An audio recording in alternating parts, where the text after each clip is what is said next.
Exportação de sorgo e gergelim para a China. Quais os impactos aos produtores brasileiros com os novos protocolos? Vamos falar mais sobre isso em instantes e eu te convido a acompanhar o Paracatu Rural pela Smart TV, smartphone, no computador. Acesse o aplicativo YouTube, inscreva-se em nosso canal e marque o sininho. Paracatu Rural no YouTube. Agronegócios. Desde o ano passado, um novo protocolo tem sido seguido para a comercialização de alguns alimentos entre Brasil e China. Nós vamos destacar sorgo e gergelim, que já são comercializados com os asiáticos, mas não na mesma proporção que outras categorias como milho e carnes. Para falar sobre essas novas diretrizes, vamos dar sequência à prosa comandada por Natália Fernandes, coordenadora do Núcleo de Inteligência de Mercado da CNA, a Confederação da Agricultura e Pecuária do Brasil. Ela recebe Edilene Cambraia, que é a diretora do Departamento de Sanidade Vegetal e Insumos Agrícolas do Ministério da Agricultura. Você acompanhou no episódio anterior um relato sobre a ampliação do gergelim e do sorgo brasileiro para o comércio exterior. Neste episódio, o foco é o novo protocolo com a China e quais são então os impactos para a produção nacional. É um trabalho bastante técnico, né, e minucioso. Eu ia até te perguntar, então, todo produto para um determinado destino precisa de um protocolo desse com a definição dos seus requisitos, e você mesma já falou que às vezes até um produto, se ele for semente ou grão, ele também tem requisitos diferentes, né? E protocolos diferentes. E protocolos diferentes. Então, nesse caso, tem dois protocolos, um para sorgo e um outro para gergelim. E um para gergelim, isso. A China, especificamente, estabelece esses protocolos bilaterais, né? Alguns países, nós, por exemplo, quando a gente abre um mercado, a gente publica uma instrução normativa com esses requisitos e, a partir de então, está aberto o mercado. A China estabelece protocolo, esse modelo de protocolo, ela tem um padrão, e aí estabelece... Então, cada país tem uma forma de se formalizar esse requisito e iniciar e autorizar o início das trocas, tá? Com a China vai ser sempre um protocolo, e vai ser sempre um protocolo para cada produto, para cada finalidade de uso. Então, a gente tem um protocolo para gergelim, que a gente firmou agora, tem um protocolo para milho, tem um protocolo para sorgo, um protocolo para farelo de soja, e assim, a cada produto que a gente vai abrindo, a gente vai estabelecendo um protocolo, que são as regras a serem cumpridas para se exportar esses produtos. E no caso da China, especificamente, os protocolos, eles vão um pouco além só dos requisitos fitossanitários. Então, eles estabelecem os requisitos de maneira geral. Por isso, consta também nos protocolos com a China, de qualquer produto, questões relacionadas ao OGM, questões relacionadas a contaminantes e questões relacionadas a exigências de cadastro, essas outras questões que não são necessariamente fitossanitárias, mas que influenciam na certificação fitossanitária da partida ao final, lá quando da exportação. Quais são os requisitos que você acha que vale a pena, né, a gente destacar aqui, específicos para o sorgo e gergelim? E também já pergunto, eles são muito diferentes de outros requisitos que era demandado pelos outros destinos o Brasil já exporta, né, gergelim, sorgo menos, para outros países. É muito diferente o que os produtores terão que atender para exportar para a China, e além disso, é muito diferente dos outros produtos, por mais que tenhamos pragas e doenças diferentes, né? Assim, eles são sempre diferentes de outros países, porque cada país tem as pragas de preocupação, né? E de outras culturas também, e de outras culturas. Tem as pragas. E também tudo isso influencia, e todo requisito ele é relacionado a quais pragas está sendo regulamentada, né? Então, a primeira coisa que se define vai se regulamentar praga ABCD. Depois disso, verifica-se quais medidas podem ser aplicadas para aquelas pragas. Então, eles vão ser sempre diferentes para os países. O que é característico é que grão, né, é um produto, digamos, para ser assim, de uma forma bem leiga, digamos que seja de médio risco, né? Eu considero um mundo vegetal. Então, ele tem padrões muito parecidos, né? Os requisitos são muito parecidos no mundo, que é tratamento, que é análise laboratorial. Então, eles são sempre, passam por aí. Pragas diferentes, mas com mesmas medidas, tá? Porque só tem essas medidas são aplicadas a grão, né? Isso existe um padrão também no tipo de produto. Então, para a China especificamente, o formato e os requisitos básicos, né, os gerais, eles são os mesmos em todos os protocolos, que é atender as questões deles de qualidade, questões chinesas de qualidade para aquele produto específico, atender as questões de OGM para aquele produto. O que significa atender questões de OGM? E isso é muito sensível para nós, né? Que tem que prestar muita atenção. Para aquelas culturas que existem cultivo de OGM, tem que se verificar antes de iniciar a exportação se esses mesmos eventos que se cultivam no Brasil estão também autorizados na China. Caso contrário, não há exportação. Se não houver como separar esses cultivos aqui. Se a gente tiver como separar, dizer que esta partida que foi produzida em determinado lugar e que aquele cultivo é convencional ou não OGM, ok, a gente exporta.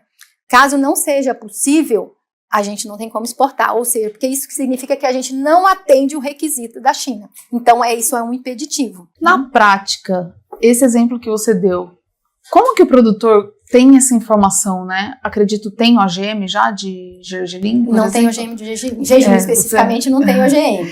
Mas assim, por exemplo, se desenvolve uma tecnologia, e aí uma tecnologia OGM para gergelim, às vezes o produtor já se interessa e vai cultivar. Como que é esse trâmite de informações para ele saber para quem ele vai exportar, o que é melhor ele implementar de tecnologia? Para o gergelim é relativamente novo, né? Não há ainda eventos OGMs registrados no mundo, então não tem ainda variedade desenvolvida. Mais um exemplo para soja, por exemplo, ou para algodão, que é o que mais tem, né? Para o algodão, por exemplo, é bem interessante isso, que é um exemplo concreto. A gente abriu em 2019, 20, desculpa, não me recordo agora se foi 2019 ou 20, o protocolo que a gente assinou com a China para exportação de farelo de algodão. Só que, na época, tinha um evento que estava aqui, já está produzindo no Brasil, que ainda não estava registrado na China, estava em processo de. Então, é o que a gente chama de assincronia de eventos. Então, tem eventos aprovados aqui e lá. E no caso de algodão, é uma cultura que não dá para separar o que foi cultivado, que é OGM, e o que não é OGM, né? Para a produção de farelo.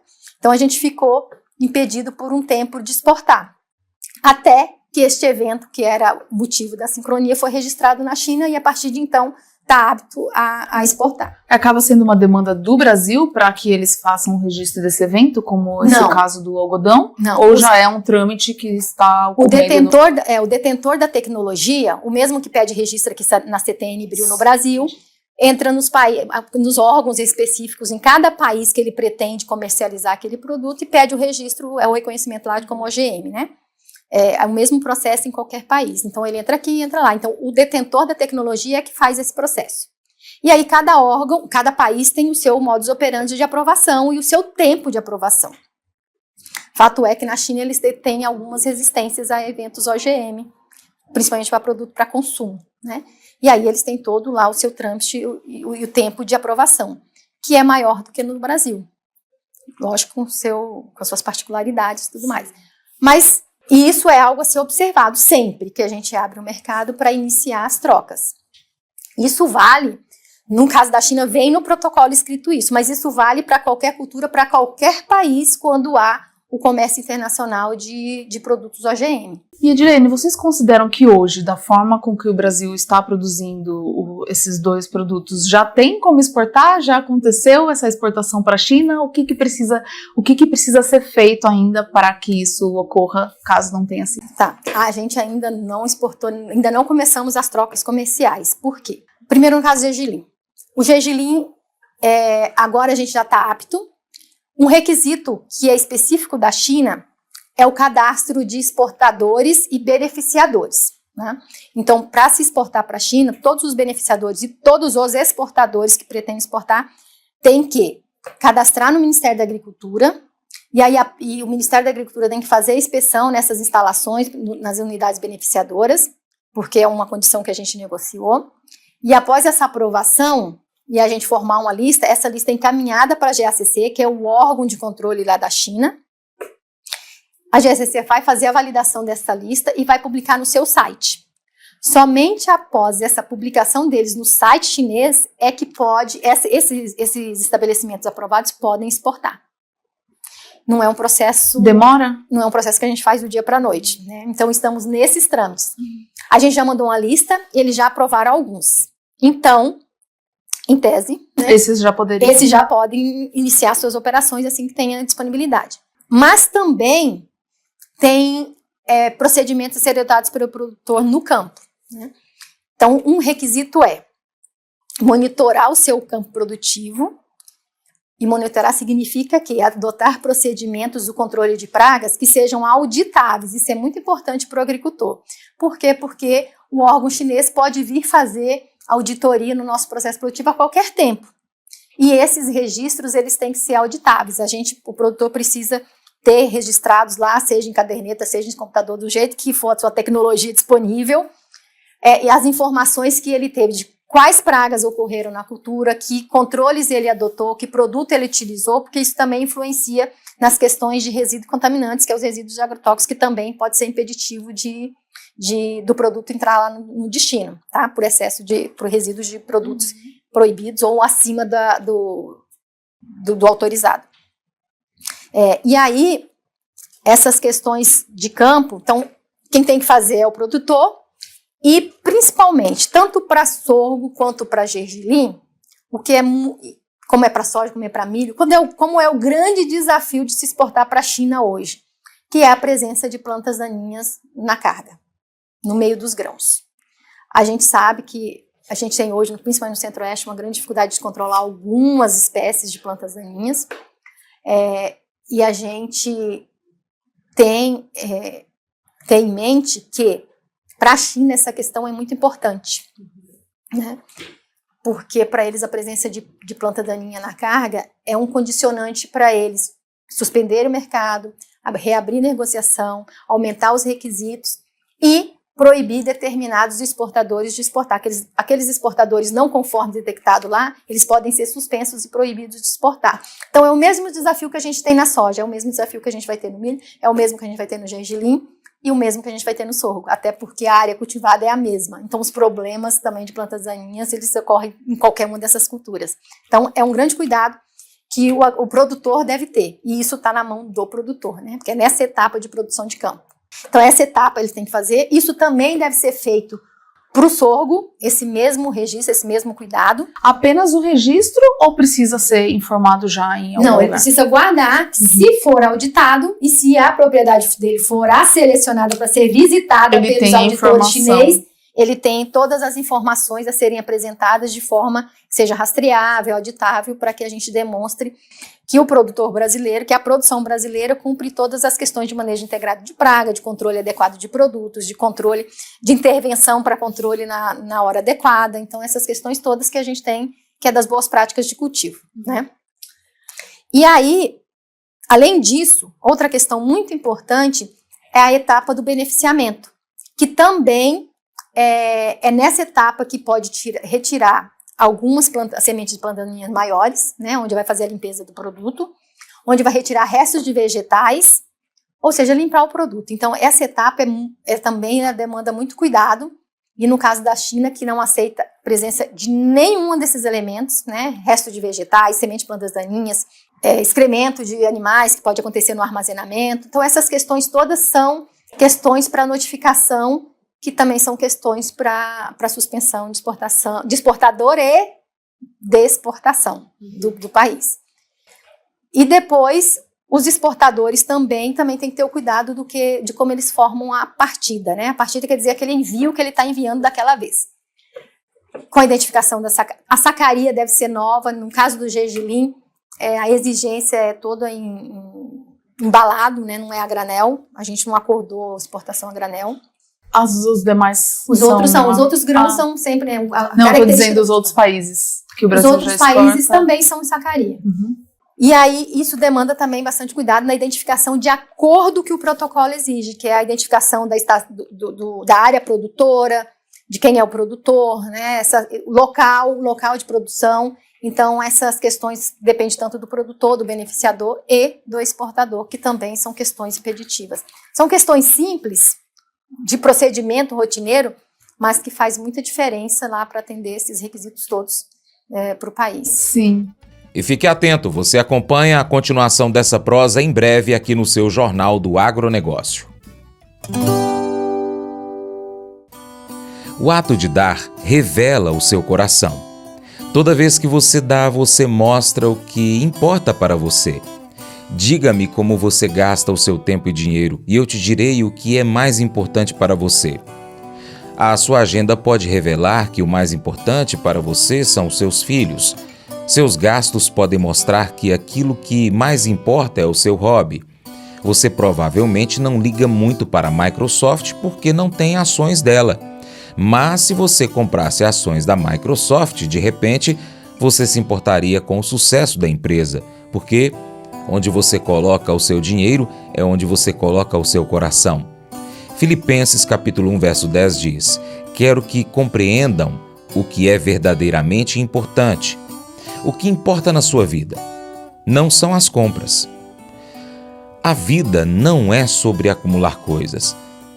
Aquele que morre com mais brinquedos continua morrendo no final. A vida não é sobre coisas, é sobre aprender como amar. No fim da sua vida, se você tiver uma pilha gigantesca de coisas, mas for um estranho para a sua esposa e filhos, você perdeu o propósito. Quando você é generoso com o seu tempo, dinheiro, esforço, energia, você está dizendo que o que realmente importa é Deus e as pessoas. O que mais importa é o amor. Paulo fala sobre isso em Filipenses 3:7. No passado, todas essas coisas valiam muito para mim, mas agora, por causa de Cristo, considero que não tem nenhum valor. Como quebrar as amarras do materialismo? Só há uma maneira. O antídoto para deixá-las é dar. Então, toda vez que você for generoso e der aos outros ou a Deus, daí você está de fato quebrando o domínio do materialismo na sua vida. Mas nós somos cidadãos do céu, diz Filipenses capítulo 3, verso 20, parte A. Seu propósito não é viver o aqui e o agora. Você está aguardando a eternidade. Você não está construindo uma pilha nesse lado da eternidade. Você está construindo pessoas e relacionamentos que vão importar naquele lado da eternidade. Você está vivendo à luz do céu.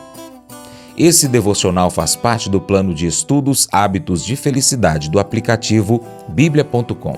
Muito obrigado pela sua atenção, Deus te abençoe e até o próximo encontro. Tchau, tchau.